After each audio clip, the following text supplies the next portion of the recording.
lo que uno solo puede conocer como un patrón de neumonía intersticial usual o UIP de la terminología americana.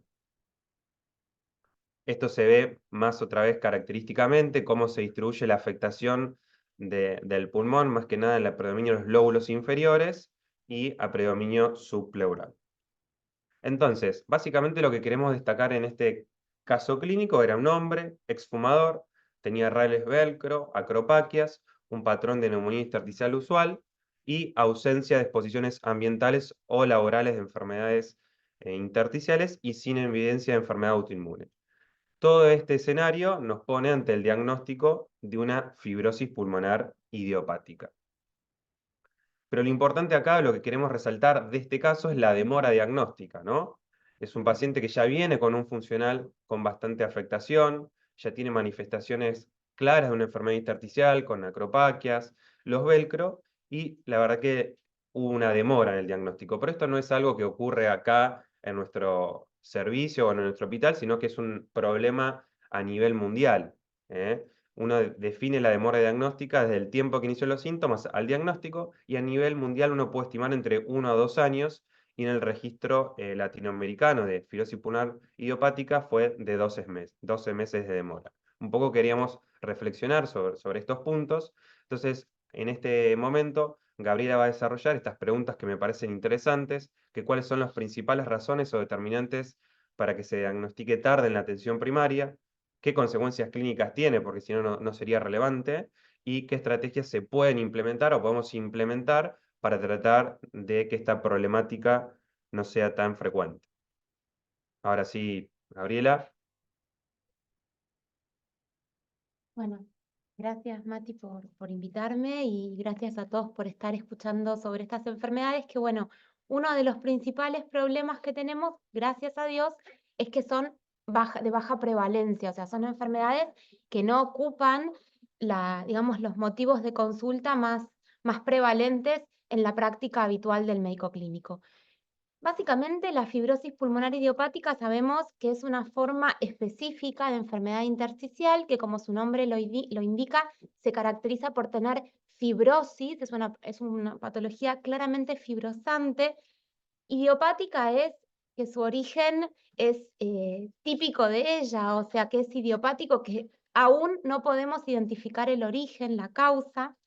Ocurre básicamente en los adultos, si bien hay casos reportados de niños, son realmente infrecuentes y muchos tienen que ver, como vamos a ver, con enfermedades genéticas, muchas veces alteraciones en el surfactante, pero si no es una enfermedad del adulto y del adulto mayor. Está limitada al pulmón, no es una enfermedad sistémica como ocurre en otras enfermedades intersticiales, y se caracteriza por tener un patrón histopatológico y tomográfico de neumonía intersticial usual, UIP en inglés. ¿Y por qué se llama UIP? Porque, bueno, cuando Liebowitz y Carrington revisan todas las anatomías patológicas de los pacientes con enfermedades intersticiales, encontraron que un patrón era el que aparecía con mayor frecuencia y le pusieron usual. Sería la manera de reparar alterada más común que tiene el pulmón. Se caracteriza este patrón usual por lo que se llama heterogeneidad temporal, que es lo mismo que pasa en otras entidades, en donde encontramos que cada sitio de injuria está en una diferente etapa evolutiva. Tenemos zonas de fibrosis un poco más activa y zonas de cicatriz más vieja, coexistentes con pulmón sano. Y esa es la marca de esta UIP. Si tiene pulmón sano en el medio, si tiene fibrosis y en el medio, en esta interfaz, pocos de fibroblastos, que son las zonas donde hay actividad de la enfermedad, tenemos un patrón de neumonía intersticial usual. En la tomografía, como explicaba Mati, tiene espacios aéreos quísticos agrupados en empalizadas. Antes eran 3 filas, ahora ya con una fila de quistes alcanzan para decir que es panal de abejas. En general es en las bases, subpleural. Y no tiene que haber elementos que nos hagan pensar en un diagnóstico alternativo, como placas pleurales, nódulos, consolidaciones, otras otros elementos que hablen de una enfermedad asociada. Entonces ahí tenemos un patrón tomográfico de usual. Siempre para tener un diagnóstico de FPI tenemos que excluir cualquier otro diagnóstico alternativo de enfermedad sistémica o exposicional, como neumonitis por hipersensibilidad, enfermedades del tejido conectivo o fármacos. ¿Y por qué es tan importante separarla del resto de las enfermedades intersticiales? Bueno, porque cursa con una supervivencia muy mala al diagnóstico.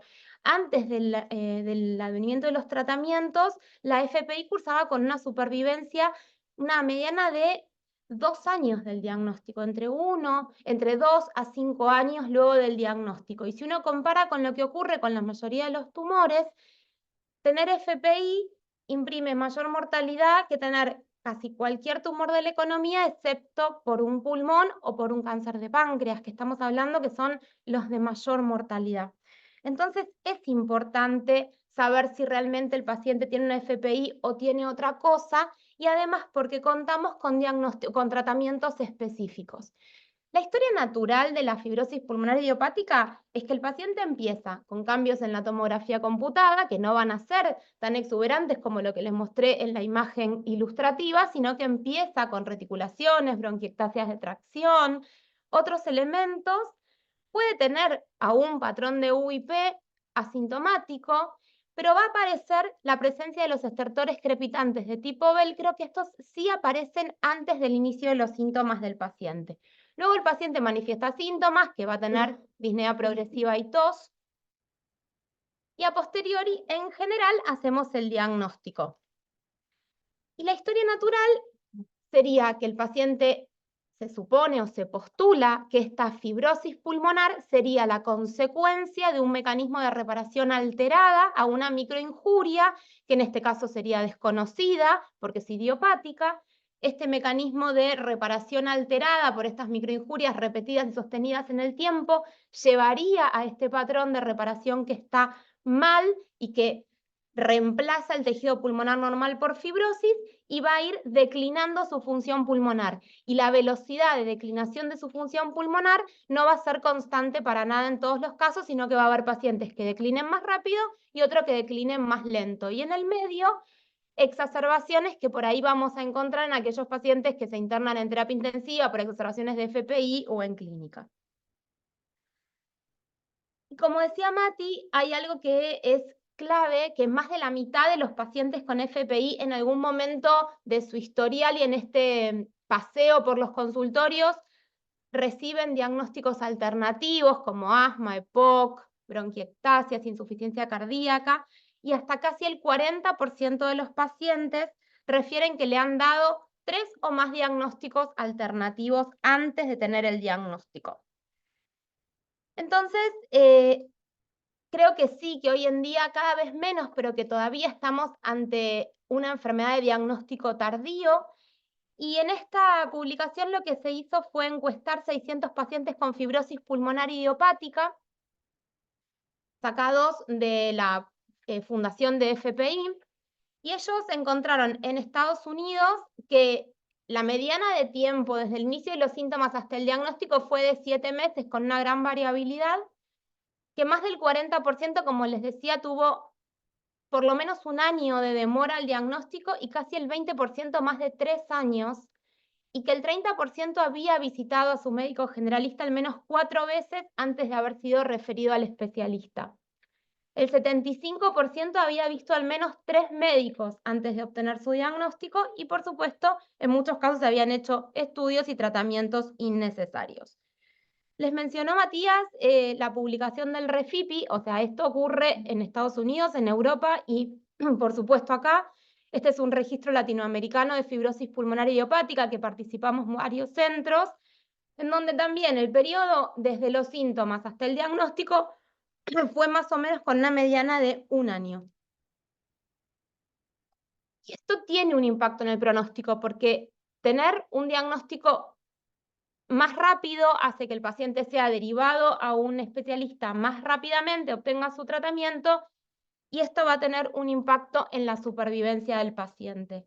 El tratamiento, si bien ninguno de los tratamientos disponibles, ni pirfenidona ni nintedanib, en los estudios se midió mortalidad, porque bueno, son estudios con patología poco prevalente, eventos escasos y que habría que hacerlos durante muchísimo tiempo, se han realizado estudios de vida real y metaanálisis en donde sí se demostró, comparando dos cohortes de pacientes, una con tratamiento para FPI con pirfenidona y otra cohorte que no había recibido, que aquella cohorte que sí había recibido tratamiento con pirfenidona presentaba mayor supervivencia. Y en este metaanálisis, en donde incluyen pacientes, o sea, los estudios que habían tenido pacientes con FPI y no FPI para pirfenidona y nintedanib, vemos que cuando se hace el estudio completo da a favor del tratamiento para pirfenidona y nintedanib, tanto en lo que tiene que ver con descenso de la capacidad vital forzada como en mortalidad.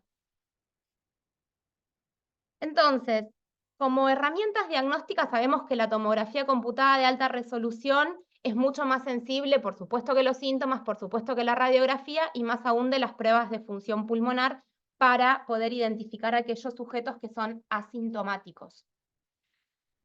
Pero hay una herramienta que tenemos muy al alcance de nuestra mano, que es nuestro estetoscopio. Los estertores crepitantes de tipo velcro aparecen muchísimo antes que los síntomas. Algunos dicen que antes que las lesiones floridas en la tomografía computada. Claramente no son específicos de la FPI, pueden aparecer en cualquier otra enfermedad intersticial o en otras entidades, pero sí casi el 100% de los pacientes con FPI tiene rales velcro. Esto es lo que les decía. Casi todos los pacientes con FPI a la auscultación presentan estertores de tipo velcro. Y este estudio es muy interesante en donde se revisaron las notas de los médicos generalistas en un centro de Finlandia, y lo que identificaron es que en el 70% de los pacientes que tenían diagnóstico FPI se habían reportado la presencia de estertores crepitantes de tipo velcro en la historia clínica y que se asociaba con la presencia de la derivación a el especialista. Entonces, bueno, un poco las herramientas que va a tener después el médico cuando asume el diagnóstico del paciente, ya sea el clínico, ya sea el neumonólogo, qué le podemos pedir a las pruebas de función pulmonar. Vamos a evaluar los volúmenes, vamos a evaluar los flujos y vamos a evaluar la capacidad de difusión del monóxido de carbono. Saber que la mayoría de las enfermedades intersticiales dan restricción, pero algunas pueden también cursar con obstrucción o con defectos casi normales cuando se superponen patologías como ocurre en el enfisema junto con la FPI. Entonces, bueno, básicamente espero haber contestado algunas de las preguntas de Mati. Creo que estos serán los... Sí, esto un poco para... No lo habían visto. Viste, aparecí. Está todo entrenado. Lo que más tardamos en entrenar fue el timing de la aparición, fue lo que más nos llevó. Así que un poco no, esta diapositiva era para qué podemos hacer el resumen y no perder los datos, de no llegar a una demora diagnóstica, entonces saber cuáles son los pacientes de mayor riesgo, que básicamente, como dijo Gaby, son exfumadores mayores de 50 años, y es aquellos pacientes que tienen tos o disnea no explicada, no justificarlo por desacondicionamiento, obesidad, y a veces pedir algunos estudios complementarios como tomografía y difusión de monóxido de carbono. Clave buscar los crepitantes de tipo velcro. Si tiene velcro, tiene fibrosis y hay que evaluar al paciente. A veces los pacientes se concurren y en la caminata uno los satura y no son normales, pero esos pacientes, un diagnóstico temprano también es ver si desaturan en la marcha, pedir una caminata agrega poder identificar esos pacientes. Y obviamente, como resaltó Gabriela, una espirometría normal no descarta enfermedad intersticial, porque por un lado puede ser temprana o puede tener enfisema y la obstrucción y la restricción compensarse, lo mismo que la radiografía. Por eso estos pacientes, pedirle tomografía y difusión de monóxido de carbono, y obviamente el examen físico, si tiene claving, también tendrían que evaluar con mayor profundidad. Entonces, dejado este primer caso, que era un poco de la demora diagnóstica y qué cosas reconocer en la atención primaria para que esto no suceda, vamos al segundo caso. Era un paciente también hombre de 48 años, que lo seguíamos por esclerodermia sistémica difusa con compromiso pulmonar. Era un exfumador con antecedentes de psoriasis, reflujo gastroesofágico y era una esclerosis sistémica difusa, una esclerosis 70 positiva con compromiso pulmonar y no hipertensión pulmonar, medicada con micofenolato 2 gramos día, que es la primera línea de tratamiento. Al inicio del seguimiento teníamos esta tomografía que podemos ver sutilmente, tiene unas opacidades en virus esmerilado, bilaterales y algunas áreas o de bronquiectasias por tracción o bronquiolectasias por tracción. Esto es un poco más para ver un corte basal, que tenemos las opacidades en virus esmerilado y estas bronquiectasias centrales o estas bronquiectasias por tracción, que son características del patrón de neumonía intersticial no específica, que es la NINE o NSIP, que es típica de la esclerodermia. Este paciente en este punto tiene una capacidad vital forzada del 70% y una DLCO del 54%.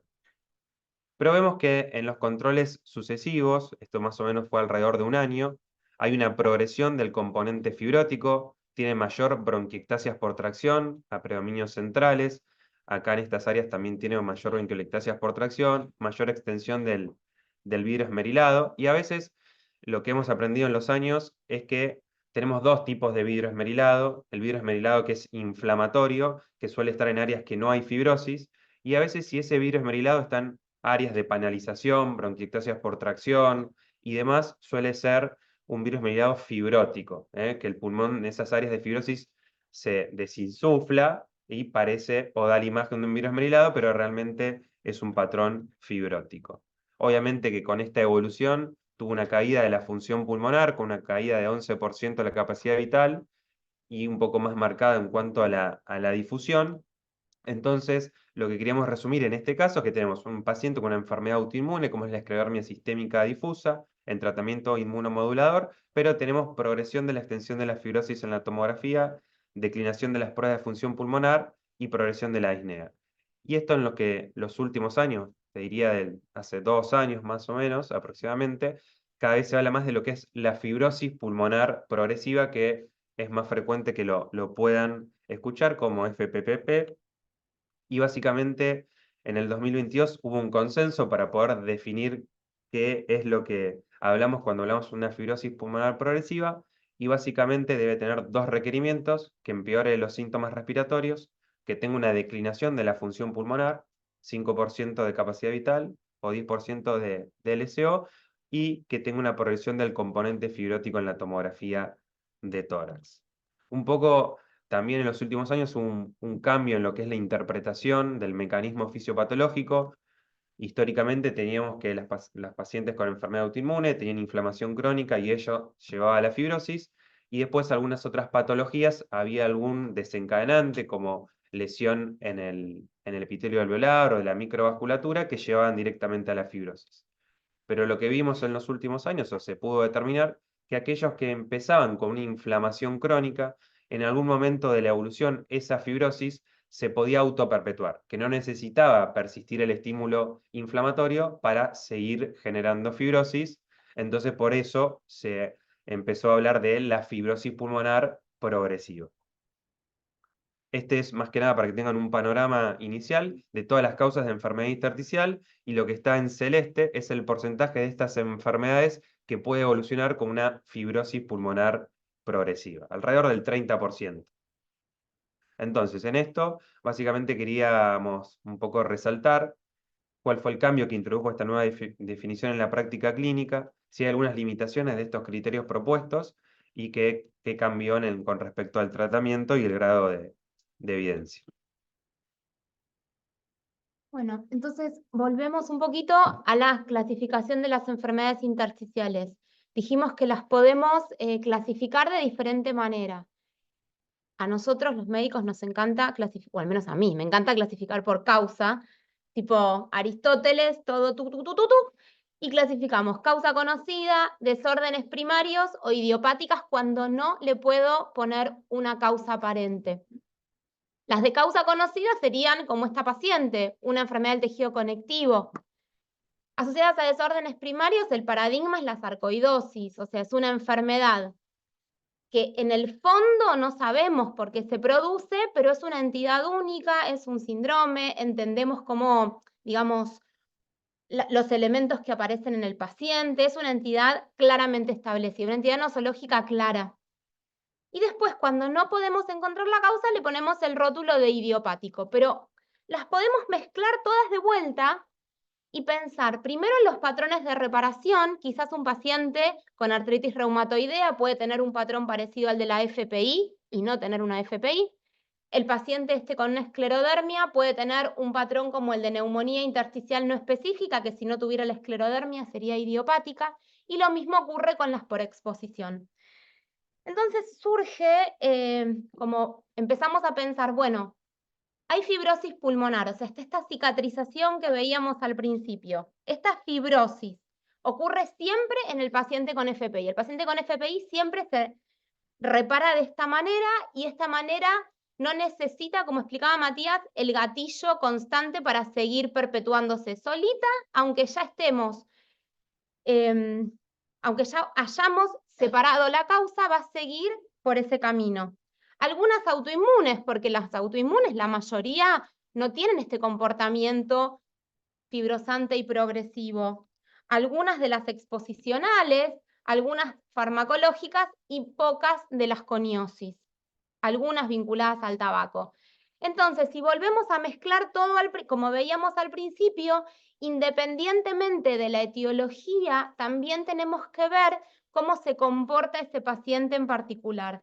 El comportamiento clínico, porque hay ciertos pacientes que van a tener un comportamiento progresivo y avanzado e irreversible, independientemente de cuál fue el gatillo e independientemente del tratamiento que yo le haya dado inmunosupresor. Entonces ahí surge este concepto de agrupar o separar, ¿sí? Tenemos que agrupar a todas las que no son FPI y se comportan como si lo fueran juntas o por separado.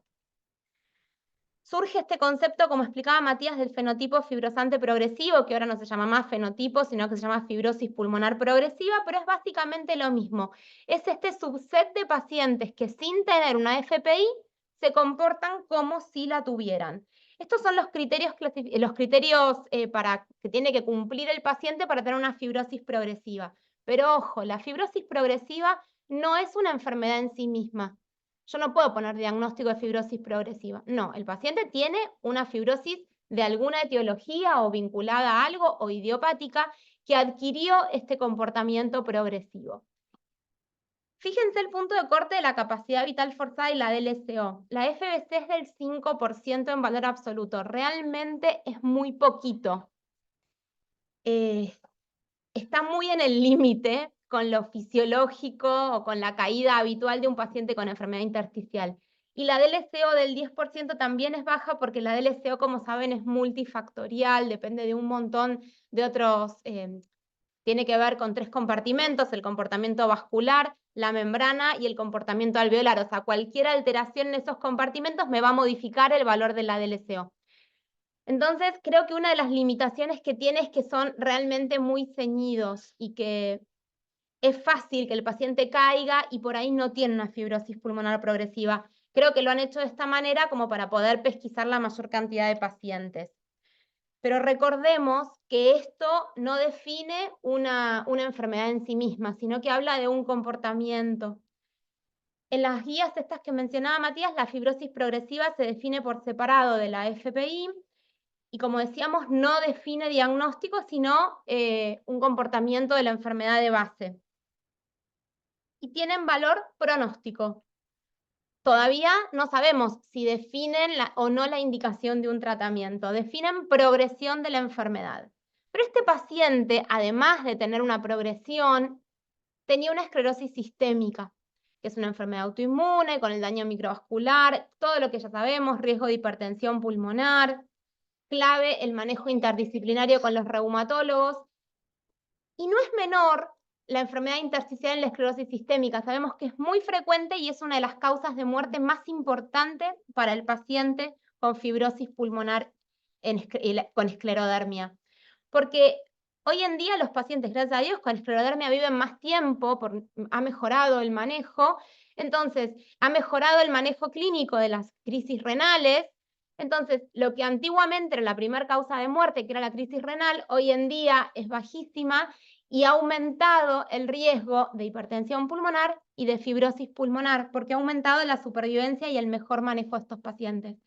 Antes también creíamos que las pacientes con esclerosis sistémica tenían muchísimo más riesgo cuando tenían el compromiso cutáneo difuso y que el riesgo era mucho menor con el compromiso cutáneo limitado. Hoy en día sabemos que por ahí no es tan así y que los dos compromisos cutáneos pueden tener fibrosis pulmonar.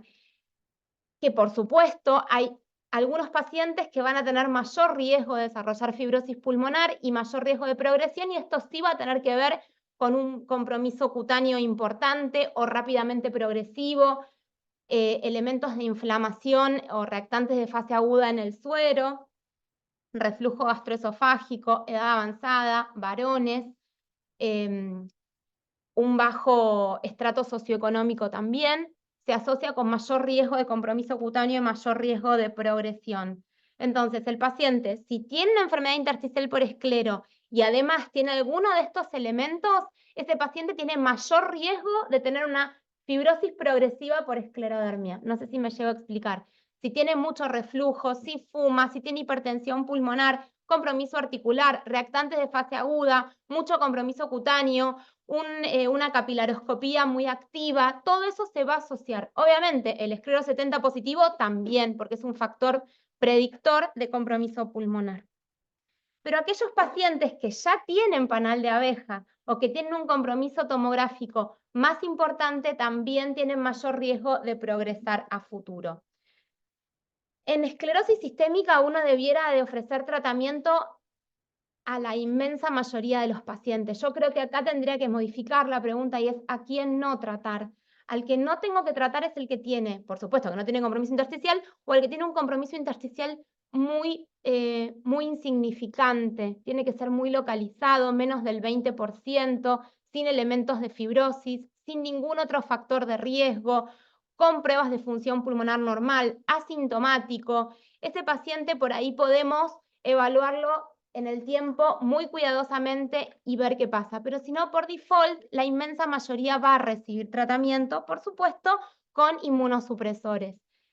Y es tan frecuente la enfermedad intersticial en esclerosis sistémica que amerita que todo paciente con reciente diagnóstico de esclerodermia se le realice tomografía de alta resolución de tórax, sin contraste endovenoso, pruebas de función pulmonar al momento de diagnóstico y repetir la función pulmonar cada 3 a 5 meses en función de la disponibilidad de cada centro. Y la tomografía en caso de que empeore la función pulmonar o que cambien los síntomas. Eso durante los primeros 5 a 7 años del inicio del compromiso cutáneo, porque es cuanto más activa va a estar la enfermedad. Con respecto al tratamiento, como dijimos, por default, el tratamiento es la inmunosupresión, es una enfermedad autoinmune, y lo que está más recomendado es el tratamiento con micofenolato. Tratamiento con ciclofosfamida de inducción y azatioprina de mantenimiento también se puede utilizar, por ahí tiene un poquito más de eventos adversos, a veces es más accesible en algunos centros, por ejemplo, yo trabajo en un hospital público que me es más fácil conseguir ciclofosfamida que micofenolato, pero depende mucho del acceso en cada sitio. Y después tenemos otros tratamientos, como vamos a ver en esta diapositiva, que si uno piensa el paciente con esclerodermia y enfermedad intersticial, vamos a ver que hay diferentes escenarios posibles. Uno sería aquel paciente que tiene una enfermedad intersticial subclínica, leve, menos del 20% o entre 20 y 30%, pero con inflamación, con Puffi-Hans, con eritroacelerada, con artritis. Ese paciente quizás pueda beneficiarse con un anti-L6. Cuando tenemos ya la enfermedad intersticial clínicamente significativa, funcionalmente significativa, en la tomografía más elocuente, con un patrón de NSIP claro, vidrio esmerilado, reticulaciones, a veces bronquiectasia de tracción, ese paciente seguramente vaya a micofenolato o ciclofosfamida, corticoides y luego azatioprina. Cuando ya tenemos la fibrosis pulmonar progresiva, o sea, ese paciente que está quemando etapas, como el paciente que mostraba Matías, que ya está con micofenolato, a ese paciente sí habría que intentar agregar antifibrótico.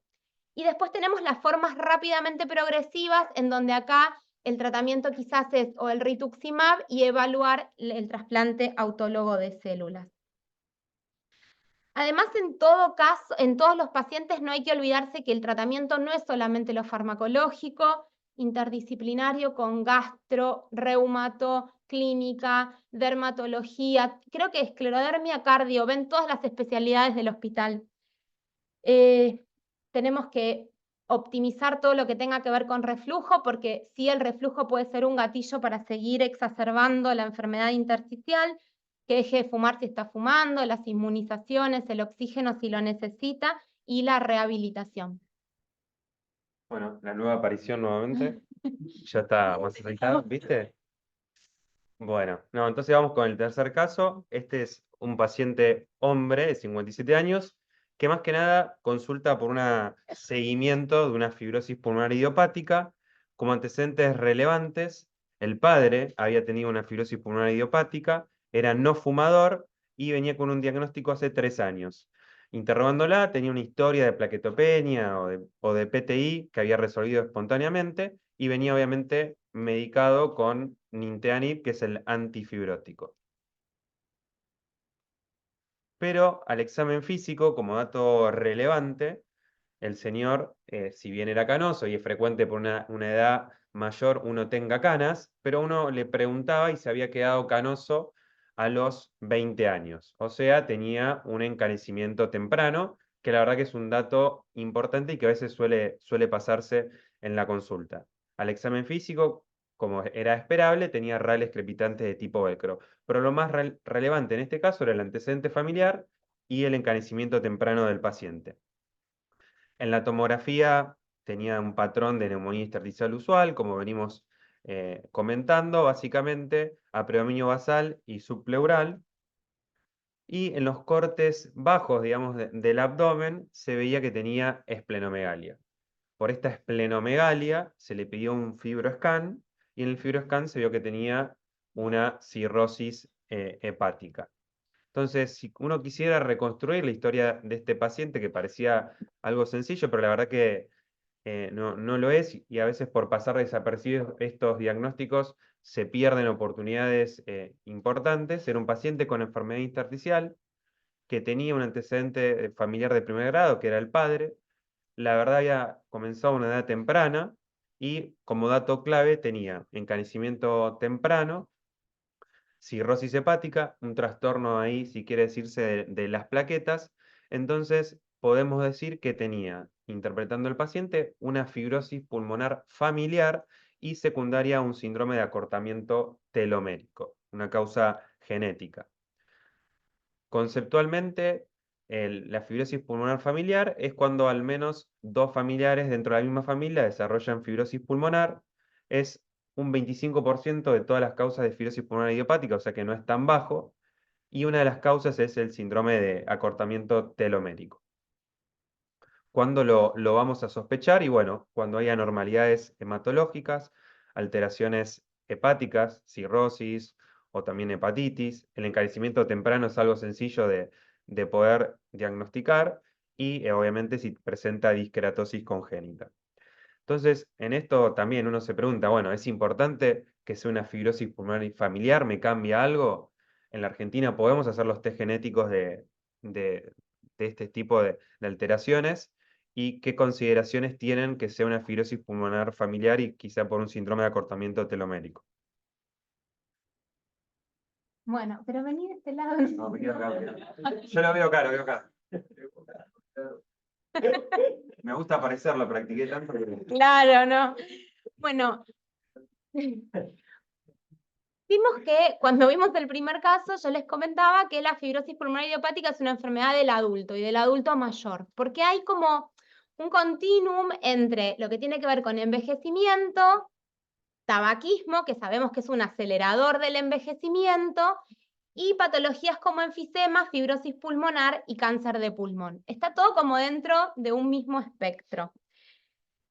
Cada vez se están identificando personas con fibrosis pulmonar idiopática más jóvenes, un poco porque los estamos pesquisando antes y otro poco porque también hay algunos casos que están vinculados con enfermedades heredofamiliares. La FPI dijimos que estaba vinculada con el envejecimiento y vinculada con el cigarrillo. Un factor de riesgo muy fuerte para FPI es el cigarrillo. Uno creería que por ahí esta alteración en la reparación también viene como una expresión de senescencia celular. Sí es cierto que cuando uno ve todos los pacientes con FPI, en el 40%, si le medimos longitud telomérica, vamos a tener acortamiento de los telómeros. Y en el 25% en el 40% de los familiares y en el 25% de los esporádicos. Entonces, ¿qué significa que una fibrosis sea familiar? Bueno, recordemos, todos estos genes que vamos a ver son autosómicos dominantes, pero de baja penetrancia. Yo no soy genetista ni entiendo mucho de genética, pero lo que entiendo es que yo puedo tener el gen, que de hecho si mi mamá o mi papá lo tienen, yo lo voy a tener, pero que tengo que hacer mérito para enfermarme. ¿Qué significa hacer mérito? Tengo que exponerme a algo que ponga a riesgo mi reparación y por ahí si me expongo durante mucho tiempo, durante varios años en el tiempo, de grande pueda desarrollar fibrosis pulmonar. O sea, no es solamente tener la mutación, sino también los factores epigenéticos, que son las cosas que uno hace durante la vida o a lo que se expone. Cuando uno habla de fibrosis familiar, significa que tiene que haber 2 o más casos en la misma familia, pero de primera relación. Sería como hermanos, madre, padre o hijos. Abuelos, primos, no. Sería de primer vínculo, de primer grado, familiares de primer grado. Estos son todos los genes que están asociados. Fíjense que son un montón, pero yo te los voy a resumir en 2, o en 3 en realidad. Están los relacionados con el surfactante, que son los que vimos antes, que se ven más en chicos, y después tenemos en 2 familias, los vinculados a los telómeros y los relacionados al MUC5B. ¿Qué son los telómeros? Se deben de acordar los extremos distales de los cromosomas. Las células cuando nacen con sus telómeros bien largos, habla de juventud. En esos telómeros no hay información genética, pero a medida que la célula se va duplicando en el tiempo, esos telómeros se van gastando, se van acortando, entonces son un medidor de senescencia celular. En cambio, las mutaciones del MUC5B, acá ya lo que significa es que hay una sobreexpresión de este gen, una sobreproducción de moco, este moco que actuaría como un gel dentro del epitelio alveolar. A diferencia de lo que ocurre en esclerodermia, fibrosis pulmonar idiopática es una enfermedad netamente del epitelio alveolar, no es una enfermedad endotelial, como sí lo es la esclero. Entonces, esta sobreexpresión de moco en la pared de la célula, yo acá les puse lo que sería, este es con la mutación y este es sin la mutación. Tiene mucho moco, ese moco actuaría como un gatillo permanente y alteraría esta homeostasis de reparación de la fibrosis pulmonar. Entonces, básicamente, esta es una variante muy común que se asoció con un aumento de la susceptibilidad de desarrollar FPI y con mayor mortalidad.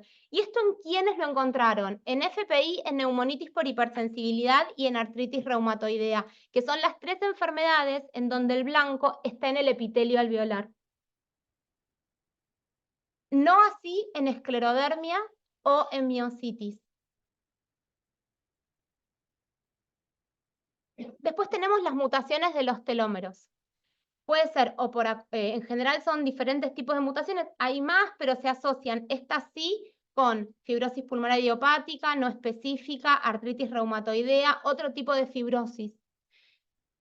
Algo importante que no les dije en el árbol genealógico es que tenga la mutación no significa que vaya a desarrollar la misma enfermedad. En las familias, por ahí hay uno que tiene fibrosis pulmonar idiopática porque es varón y fumó. La mujer que no fumó, por ahí desarrolló artritis reumatoidea y enfermedad intersticial. Y el otro hermano que tenía aves desarrolló neumonitis por hipersensibilidad. O sea, lo que está alterado es el mecanismo de reparar. Y van a expresar la enfermedad en función de a lo que estén expuestos en su vida. Y ahí surge esto que les explicaba Matías de la enfermedad de los telómeros, que es una enfermedad que se caracteriza por la tríada clásica de la disqueratosis congénita, leucoplasia oral, hiperpigmentación cutánea y distrofia unguial. Y en general se ve fibrosis pulmonar, patología hepática y discrasias sanguíneas. Y de estas enfermedades de los telómeros, el 60% puede tener fibrosis pulmonar idiopática. Acá les puse la tríada de la disqueratosis congénita. Y esto que tenemos que pensarlo en el paciente con fibrosis pulmonar y afectación hepática, porque es un marcador de fibrosis pulmonar, como es de enfermedad telomérica, como este paciente que tenía cirrosis. Entonces, básicamente, ¿cómo se mide esto? Bueno, en Argentina yo les digo que no tenemos a la fecha disponibilidad. En Inglaterra lo que hacen es miden la longitud telomérica en glóbulos blancos, en leucocitos, y hay como una curva en donde el paciente se supone que para la edad que tiene y demás, ahí se distribuye de manera gaussiana. Y ahí, si está por debajo, me imagino que el quinto percentilo, ahí deben de medirlo como bajo. Fíjense que hay, a medida de que va siendo más cortos sus telómeros, peor pronóstico y mayor riesgo de desarrollar enfermedades. Entonces, puede ser que en una misma familia, como les decía, por ahí no todos tienen fibrosis, pero hay que preguntar enfermedad hepática, fibrosis pulmonar y aparición prematura de las canas. O sea, el cabello cubierto de canas antes de los 30 años. Hay un consenso que salió para esclarecer un poco qué hacemos con estos pacientes. Básicamente no qué hacemos con los pacientes, sino qué hacemos con los familiares de los pacientes con fibrosis pulmonar. Estas son las maneras que hay de medir la longitud telomérica en el consenso. Acá en la Argentina no tenemos disponibilidad, pero sí lo que hacen en la mayoría de los centros de afuera es medir la longitud y en ese caso deciden qué mutaciones hacen. Recordemos que estos pacientes tienen anticipación genética, lo mismo que ocurre con hipertensión pulmonar, la enfermedad intersticial aparece por ahí 10 años antes que en los casos esporádicos, y algo que me parece importante traer a colación, más que este es un centro de trasplante, es que los pacientes con enfermedad de los telómeros, con fibrosis pulmonar, que van a ser sometidos a trasplante de pulmón, hay que tener más precaución porque son pacientes que hacen más complicaciones hematológicas, más neutropenia, pueden tener tumores oncohematológicos a largo plazo y más reacción de rechazo, tanto aguda como crónica. No significa que estén contraindicados, pero sí que hay que tener más precaución. Por eso es importante sospecharlo y documentarlo antes de que el paciente sea sometido al trasplante. Estas son diferentes publicaciones de esto que les estaba mostrando. O sea, no contraindica el trasplante ni mucho menos, pero sí tener precaución y saber que está. Esto se los puse porque me parece interesante, difícil de aplicar por ahí acá en la Argentina, que no tenemos manera de documentarlo, pero ¿qué pasos son los que tenemos que seguir con los familiares de los pacientes con FPI? Que es muy común que el paciente dice, la fibrosis pulmonar, leí que hay muchos casos familiares, yo voy a tener la enfermedad y por ahí estamos hablando de una persona de 25 o 30 años que claramente si le hago una tomografía no va a tener nada, pero no significa que quizás a los 55, 60 no la pueda hacer. Entonces, básicamente, insistir en no estar expuestos, en no fumar, la auscultación, pruebas de función pulmonar y según el consenso, si uno documentó que esto es por acortamiento telomérico o que hay una variante genética, habría que hacer después de los 40 años una tomografía computada. Creo que acá por ahí puede jugar algún rol la ecografía de pulmón para tamizaje de estos pacientes. Entonces, bueno, como para cerrar el tema de lo que es genético, sabemos que hay una interacción entre tabaquismo, envejecimiento y mapeo genético para desarrollar enfermedad intersticial. La frecuencia de tabaquismo en pacientes con FPI es altísima, más del 70% de los pacientes con FPI fuman o han fumado, y el acortamiento telomérico es un marcador de senescencia celular. Cada vez estamos viendo más casos, empezamos a preguntar, nos llama más la atención, buscamos, y la verdad es que los vemos y aparecen. Última vez que aparezco. Con respecto a los test genéticos, la verdad, los pocos pacientes que hemos tenido, generalmente hacemos la consulta con el médico genetista, les hace un árbol genealógico, el pedigrí que mostró, y les ofrece hacer la prueba o mandarla al exterior, que no suele ser cubierta por las obras sociales o otras prepagas, y suele tener un costo arriba de $500.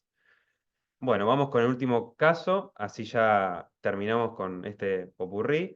Básicamente es un hombre de 74 años que consulta a mi consultorio por hallazgo de tomografía de tórax. Más que nada los antecedentes: era un exfumador de 45 paquetes años, había dejado de fumar hace 10, hipertenso, diabético, enfermedad cardiovascular y la tomografía había sido solicitada en un contexto de tamizaje o screening de cáncer de pulmón, porque era un paciente con factores de riesgo. Y no tenía ningún hallazgo con respecto al cáncer de pulmón, pero sí podemos ver que en la tomografía, como dato incidental, tenía algunas reticulaciones, estas líneas que aparecen en el pulmón. El paciente estaba asintomático, no tenía ninguna exposición laboral o ocupacional o recreativa de riesgo y no tenía ninguna enfermedad autoinmune. Entonces, lo único que tenemos son hallazgos de una posible enfermedad intersticial en la tomografía de tórax.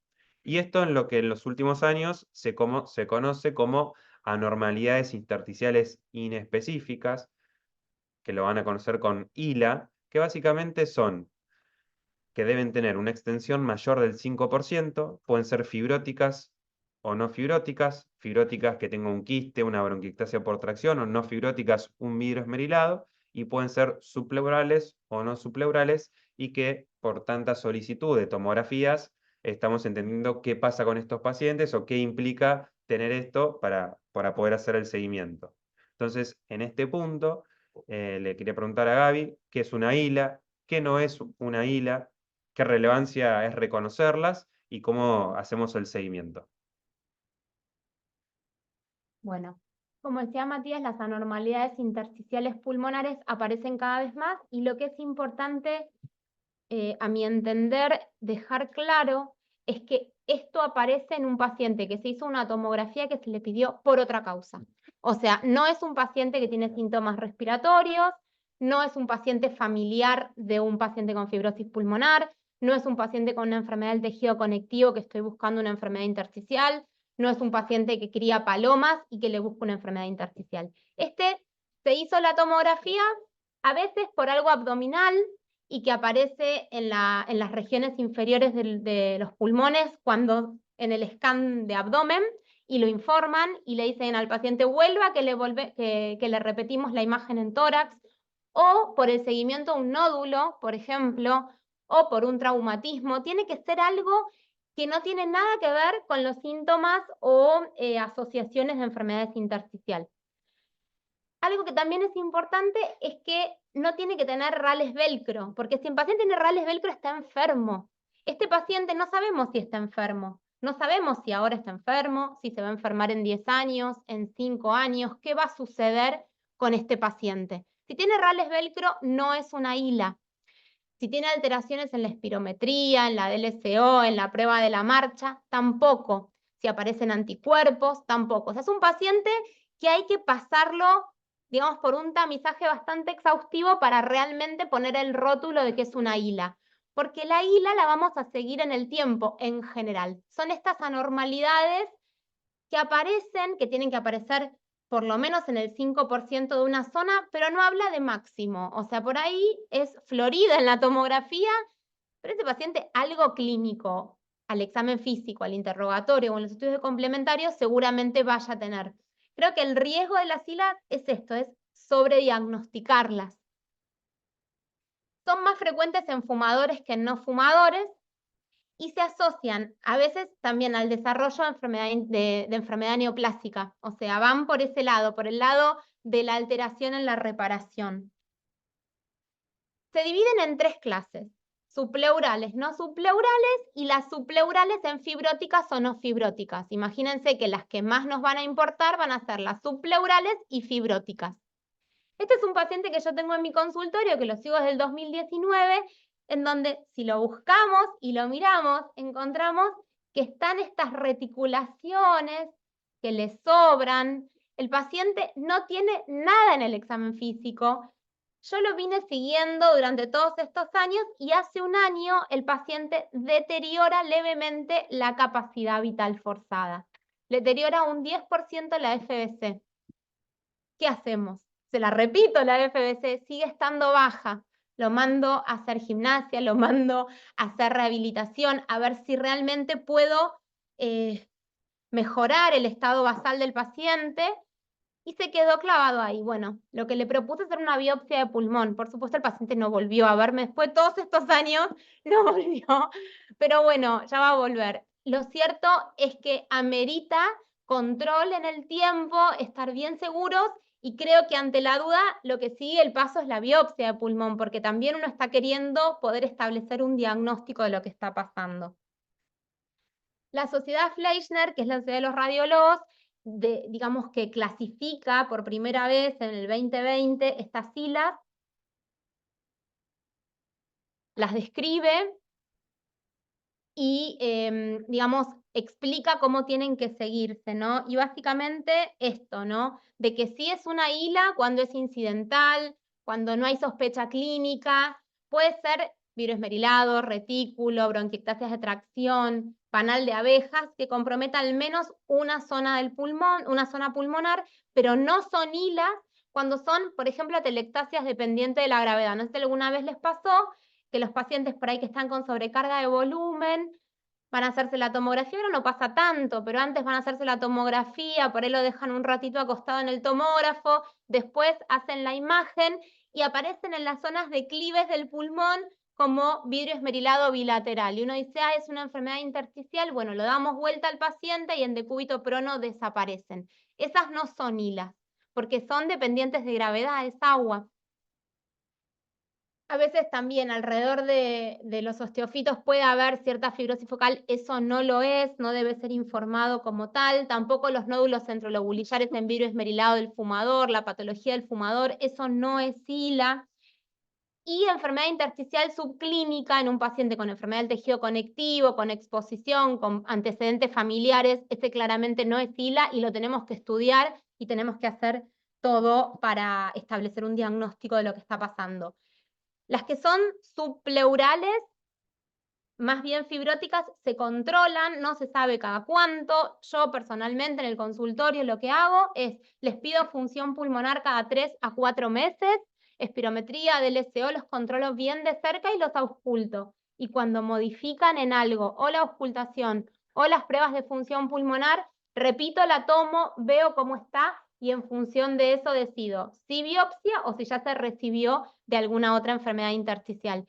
Y controlarlos, por supuesto, con serologías, anticuerpos, o sea, todo lo que uno hace desde el punto de vista clínico para estudiar una enfermedad intersticial.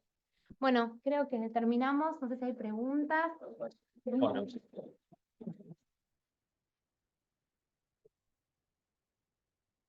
Me imagino alguna pregunta, por lo menos.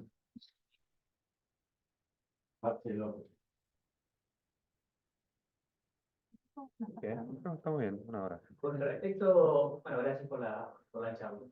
Con respecto al primer caso, que es el que por ahí nos agarró un poco más como clínicos, en el cual, si mal no recuerdo, es un paciente con cáncer de pulmón, antecedente de tabaquismo, el último tercio, digamos, ¿no? Que lo tenía, no me acuerdo la edad, pero muy joven, cerca de 70, de algo. Ahí es donde se diagnostica una enfermedad intersticial en el contexto de un paciente con enfermedad pulmonar. Ese es el paciente difícil en el cual uno debería estar muy atento, sobre todo esto que destacan del examen físico, los rales velcro, para identificar esos casos que salen de la rutina. O sea, lo que uno ve del advenimiento, a ver si están de acuerdo, de la tomografía computada de alta resolución, es que uno ve el envejecimiento del pulmón como si estuviéramos mirando con una lupa a la piel todos los días, digamos. Entonces, en ese punto quizás se hace un poco difícil identificar lo que es enfermedad de lo que es secuela, daño, cosas esperables asociado a probablemente tratamientos previos, qué sé yo, sobre todo en un paciente que ha sido de larga data fumador. Eso es una de las observaciones que creo que por ahí en el inconsciente nuestro queda. Lo otro es que hicieron énfasis en el retardo diagnóstico. Yo creo que es un retardo diagnóstico bastante récord para una enfermedad que, no sé si me comí la prevalencia, no la dijeron, pero son enfermedades raras, o sea, son enfermedades realmente raras. Y tener un retardo diagnóstico de una media de 12 meses me parece que está bastante bien, así como también una consulta con 3 especialistas también es bastante récord, 3 médicos en realidad, porque esto no es que está discriminado, por ahí ustedes lo tienen y obviamente redundaba un poco la charla mostrarlos, pero por ahí fue un médico que le consultó por tos en una demanda espontánea, al médico de cabecera y a un neumonólogo, y después se le hizo el diagnóstico por ahí con un neumonólogo más dedicado a estas fisiopatías. No suena tan terrible esa odisea en una enfermedad que realmente es poco prevalente, cuando o dentro de lo que es la enfermedad pulmonar, en general, prevalente en sí. ¿Sí? Esta es el comentario. No, yo por ahí lo más importante y que me parece que el público es importante, que yo en el consultorio, está bien que yo ya tengo un enfoque por ahí muy subespecializado, pero la práctica diaria es que los pacientes llegan muy tarde. Llegan muy tarde cuando, y más tarde llegan, la expectativa del tratamiento es menor, el pronóstico es menor, y veo que en muchas ocasiones se pidieron oportunidades, porque eran pacientes que tenían la detección del velcro hace años. Uno va a ver, acá tenemos la posibilidad de ver la historia clínica electrónica y si uno ve tomografías previas también ya se viendo. Y este paciente, por ejemplo, era un paciente que tenía mucho contacto con el sistema de salud, se había hecho una resección, tenía tomografías de seguimiento y el hallazgo fue bastante tardío, digamos, lo que uno esperaría de un centro de alta complejidad, pero no es un problema acá. Yo recibo pacientes de todos lados y es algo que pasa en todos los lugares, mismo a nivel mundial, por eso lo traíamos y me parece que es importante. Si el paciente tiene velcro, hay que evaluarlo con efectividad. Los hallazgos tomográficos muchas veces el problema es que hasta veo que no estaban descritos en el informe tomográfico, porque por ahí si uno lo ve en el informe, pero a veces se centraba en el seguimiento oncológico y no Claro. en esto en particular. Entonces muchas veces veo oportunidades perdidas, entonces por eso me parecía importante de reflexionar sobre esto y repasar con ustedes para que no vuelva a pasar, porque esos pacientes tendrían que, para detectarlo temprano, llegar al médico internista, el generalista que los está siguiendo. Yo creo que sí, el contexto de entender que el paciente, el paciente con fibrosis pulmonar, dígame si esto es correcto, es más frecuente encontrarlo en un contexto de enfermedad pulmonar por otras causas, en donde la fibrosis pulmonar es un overlapping, y ahí se, por eso hago énfasis en esto que me parece que es en lo que podría estar bueno hacer, donde no asumir que la enfermedad pulmonar, si esto le pasa, qué sé yo, a un asmático alérgico y se describe, o sea, le pongo el contexto de recibir un informe en donde se ven áreas de panalización periféricas en un paciente largamente fumador o con enfermedad pulmonar, qué sé yo, asma crónico, atopía, internación por neumonía, o sea, es como que es difícil a veces jerarquizarlo. Por eso está bueno hacer hincapié de que parecería ser más común encontrarlo en el contexto de un paciente pulmonarmente enfermo, si existe el término, que en un paciente joven sano que empieza con tos seca de la nada, le reactividad velcro, nunca fumó un pucho, y ese me parece que es más fácil, ¿no? Ahí me parece que hay que hacer el énfasis. Yo verdad que quería decir una cosa, que asociado a esto, y con esto de los retardos, es habitual que uno no le va. O sea, a mí me llamó la atención, recién pensaba, dije, no vimos radiografías de tórax, ¿no? Entonces uno dice, hablamos, o sea, estamos partiendo de la tomografía en adelante, pero antes de la tomografía, nosotros generalmente tenemos una radiografía de tórax. Y muchas veces en la radiografía de No se tórax ve no nada. vemos absolutamente nada. Entonces, lo que decía Marcelo, chicos jóvenes, a lo mejor el que tiene un velcro grosero ya sabemos todos que lo vamos a ir a estudiar, pero algunos tienen un ruidito, viste, que no es demasiado, y vos decís, ¿será esto un cuadro infeccioso? ¿Será? Y uno generalmente lo que pide de entrada es una radiografía de tórax, no pedimos una tomografía, en realidad, ¿no? Entonces, está ese punto de saber cuál es el momento del corte, y eso es lo que va a tener que ver seguramente con el retraso diagnóstico, que de entrada no le pedimos una tomografía de tórax, ¿no? Entonces, uno tiene un lapso en el cual va siguiendo al paciente y genera el retraso. Por eso digo, digamos, para esto la radiografía de tórax nos va a servir cuando ya tiene una enfermedad muy avanzada, pero para los comienzos prácticamente que ni la tendríamos que tomar en cuenta. No sé qué opinan. No, o sea, claro, yo por ahí tendría que haber explicado, está muy bien lo que están planteando, porque yo estoy en la punta del iceberg y ustedes ven todos los demás pacientes, que es fácil para mí cuando ya viene con la tomografía, cuando ya viene con el diagnóstico, pero yo recibo muchos pacientes derivados de médicos clínicos que me dicen, yo todos los años lo oculto al paciente y no tiene nada. Este año cambió, hay algo que no me cierra, le pido una tomografía, te lo mando. Y esa bisagra está buena. La placa de tórax creo que no tiene mucho rol, salvo en descartar cosas, porque si en un paciente con disnea, lo primero que uno hace es pedir una placa para ver que no tenga alguna de las otras cosas que son mucho más frecuentes de lo que yo mostré, que es raro. O sea, se cree que en la Argentina tendría que haber entre 5 y 6.000 casos de FPI. Es bajísimo. O sea, si yo tuviera que ver todos los pacientes, o sea, de hecho no se hace screening, porque no es una enfermedad que requiera hacer screening, es infrecuente. Pero por ahí tener la alerta, o sea, creo que el objetivo que teníamos era encender la llama de la alerta, es decir, si ausculto en un paciente estable, que yo lo controlo todos los años, cambió la auscultación, cambió la sintomatología, me refiere que está disneico progresivo, bueno, por ahí tenerlo como un diagnóstico diferencial. Sí, por ahí lo que dijo, por ahí para terminar, cuando uno escucha por ahí algún ruido, un crepitante, y es unilateral, bueno, por ahí eso puede ser algo secular o demás, pero cuando el velcro es bilateral, es muy sugestivo a enfermedad pulmonar intersticial y ese paciente sí o sí debería tener una tomografía de tórax y de alta resolución.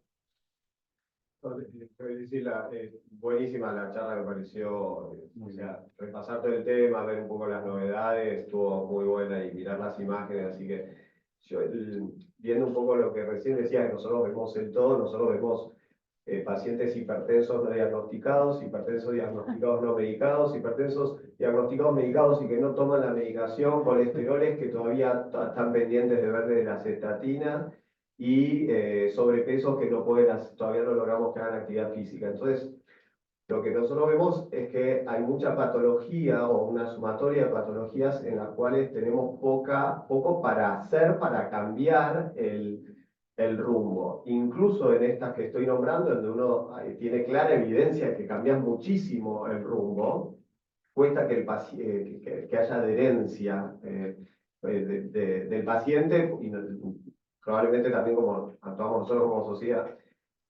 Mi duda es cuánta necesidad por cambiar realmente el rumbo, teniendo en cuenta costos, adherencia, una vez que llegamos a los diagnósticos, ¿no es cierto? Que no lo estamos viendo ni siquiera en patologías en donde es mucho más barato y mucha más fácil incluso la tolerancia a fármacos, ¿no?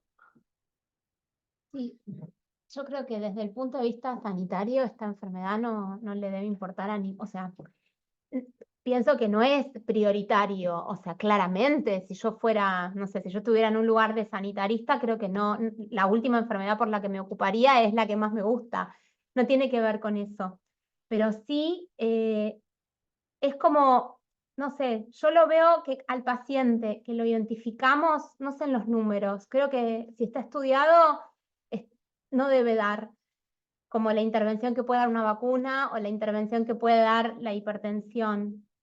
Pero al paciente que le toca, gana tiempo, gana vida. Son patologías huérfanas las que vemos nosotros. Yo, en el hospital donde trabajo hay una unidad de fibrosis quística. Qué sé yo, son patologías raras. Ellos les hacen un montón de intervenciones que son de altísimo costo y que realmente en el paciente en particular tiene mucho impacto. Si eso a nivel global tiene impacto, yo no lo sé, no lo estudié. Pero bueno, es una patología que cada vez es más frecuente, dada, cuando yo era residente, está bien, por ahí se hablaba mucho de la fibrosis de envejecimiento, o sea, no se le decían así, pero era como, bueno, los pacientes grandes tienen fibrosis y es normal, o el enfisema por edad y era algo normal. Creo que ya eso está un poquito más desterrado. Y bueno, siempre se puede más, ¿no? Uno siempre quiere más para sus pacientes. Yo de lo que sé es esto, de sanitarismo y de costo-efectividad, no les puedo decir nada. Sí, eso sería una discusión compleja. porque, digamos, uno sabe que el sistema de salud nuestro argentino es complejo, tenemos sistema prepago, privado, obras sociales, y lo que no, muchas veces no sucede en el mundo ideal, lo que no invertimos acá va para otro lado. Pero sí es cierto que uno, obviamente, algunas de estas patologías tienen medicación de alto costo y por ahí con un efecto o eficacia clínica reducida, pero la mejor que se pueda tener. Si bien es una discusión importante, veo que nos escapa ahora. Ustedes la pregunta es, mínimamente, ustedes que son los que están empezando a utilizar justamente los nuevos biológicos, llamadas las pirfenidonas, ¿cómo ven la respuesta y cómo ven la aparición de efectos adversos que uno los va a ir viendo? Porque viste que como toda cosa nueva, de entrada te dicen A, B y después aparece C y D, ¿no? Con el uso. No sé qué estuvieron viendo, qué experiencia tienen con estos fármacos. A ver, pirfenidona está disponible, yo creo que hace más de 10 años, y nintedanib otro tanto, por ahí 2011, nintedanib y pirfenidona 2008, más o menos, más o menos.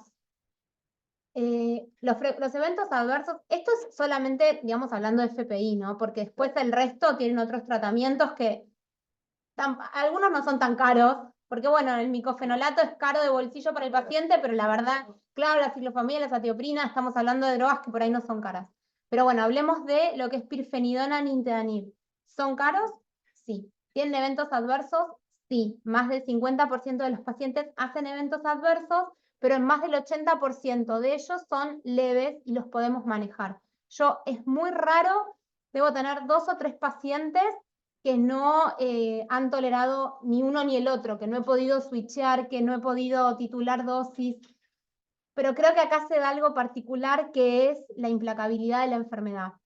O sea, el paciente sabe que los tratamientos son estos y que en FPI, exactamente, en FPI el pronóstico lo conoce y que por ahí el impacto es tomando la medicación, que es marginal, como dice Matías, seguro, pero que se están viendo modificaciones en supervivencia, que son, por supuesto que en los estudios no fueron hechos para supervivencia, todos los sesgos que ya sabemos, pero dado el tiempo que se están utilizando y que se pueden comparar cohortes, como yo les mostré, el impacto está. ¿Uno quiere más? Por supuesto, hay drogas en desarrollo, estamos llegando tarde a la fibrosis, la corremos de atrás con los antifibróticos. Yo no mostré, pero lo que hacemos es evitar la progresión de la enfermedad, enlentecer la progresión de la enfermedad. No mejora la capacidad vital, no mejoran los síntomas, no mejoran los outcomes, digamos, vinculados al paciente, los PROMs, no.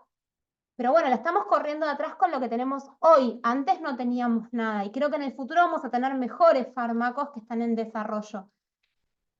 El impacto existe y está en la documentación. Por supuesto que es cada caso en particular. Un paciente que está adelgazado, que pesa 45 kilos, que está polimedicado, frágil, uno no va a ir con esta medicación porque probablemente sea peor el resultado. Pero en un paciente que está en forma, no se olviden que la mayoría tienen más de 65, están fuera de lo que significa lista de trasplante, o sea, se me van acortando las posibilidades terapéuticas. Sí, y otra cosa de por ahí que lo van a ver más, o pacientes que tengan pirfenidona en nintedanib, porque si bien al principio era solamente la única indicación la fibrosis pulmonar idiopática, ahora con este nuevo concepto de la fibrosis pulmonar progresiva, el espectro, la cantidad de pacientes que están tratando con esto, se aumenta. Y un poco el consenso, como vieron, para poder entrar en esta categoría es bastante bajo, que uno puede decir que es una perspectiva para llegar antes y no evitar la fibrosis, o también porque la industria, en cierta forma, le interesa más que entre en esta categoría porque son drogas de alto costo. Y también hay que tener en cuenta, tienen un impacto en la calidad de vida. Puede ser menor o mayor, tienen impacto en la calidad de vida, pero bueno, a veces es el riesgo-beneficio y como dice Gabriela, vamos individualizando cada paciente porque en algún punto de la evolución de la enfermedad hay algunos que o hay que bajarle la dosis o suspenderlo. Y bueno, y cada vez más con la realidad de nuestro país es más difícil y la problemática de que puedan tener acceso a esta medicación. Bueno, muchísimas gracias.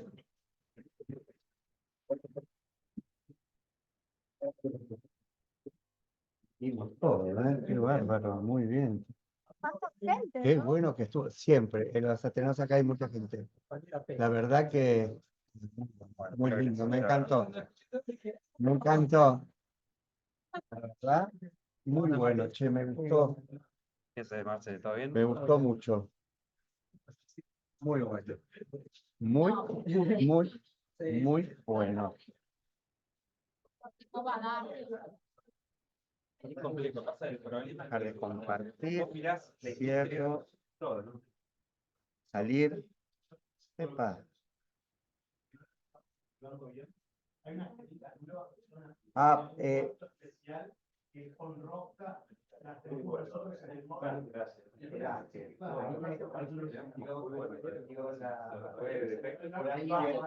Y el show de desaparecer aparece. Me costó conseguir uno alto para que me tape. Pero igual, ¿sabes qué? Yo estaba acá, igual estaba acá, y yo miraba la pantalla, lo veía perfecto, y miraba acá. Pauli y no te veían, llegaron tarde. claro, no te veía.